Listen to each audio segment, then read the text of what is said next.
ایک ہی کسی نے پوچھا ہے کہ اگر کوئی کافر مر جائے تو ریسٹ ان پیس کہنا اس کے مرنے پر یہ کیسا ہے؟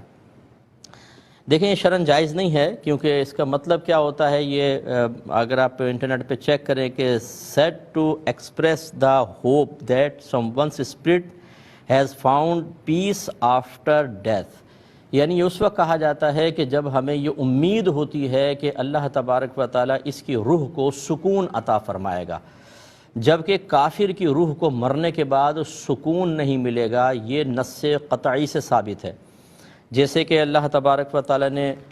قرآن عظیم میں ارشاد فرمایا کہ ان الذین کفروا وصدوا عن سبیل اللہ، بے شک وہ لوگ جو کافر ہو گئے اور انہوں نے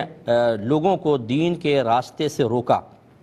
اللہ کے راستے سے روکا، ثم ماتوا وہم کفار، پھر وہ مر گئے اس حال میں کہ وہ کافر تھے، فلن یغفر اللہ لہم، تو اللہ تبارک و تعالی ہرگز ان کی بخشش نہیں فرمائے گا۔ اس کا مطلب ہے کہ جو حالت کفر میں مر گیا اس کے لیے پھر بخشش نہیں ہے، اور جب بخشش نہیں ہے تو پھر عذاب لازم ہوگا، کیونکہ جو بخشش کی امید ہوتی ہے بخشش کے ساتھ جائے گا، اس کے لیے جو بخشش کے ساتھ گیا اس کے لیے تو عذاب ہی نہیں ہے، اور جس کے لیے امید ہے تو امید ہوتی ہے کہ چلیں جی اگر گناہوں سمیت گیا ہے عذاب بھی ہو رہا ہے تو دعائے بخشش و مغفرت سے عذاب ختم ہو جائے گا، جبکہ کافر کے لیے ایسا نہیں ہے، تو اس کا مطلب یہ ہوا کہ اس کو کبھی بھی اب امن اور چین نہیں آئے گا، یہ نص قطعی سے ثابت ہے۔ اسی طریقے سے اگر کوئی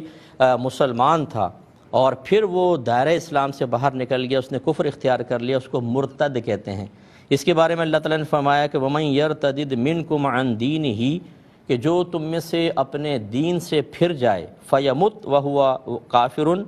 پھر اس کا انتقال ہو جائے اس حال میں کہ وہ کافر ہے، تو فَأُولَٰئِكَ حَبِطَتْ أَعْمَالُهُمْ فِي الدُّنْيَا وَالْآخِرَةِ، تو اس کے دنیا اور آخرت میں اعمال برباد ہو جائیں گے، وَأُولَٰئِكَ أَصْحَابُ النَّارِ هُمْ فِيهَا خَالِدُونَ، وہ دوزخیوں میں سے ہے، وہ اس میں ہمیشہ ہمیشہ رہے گا۔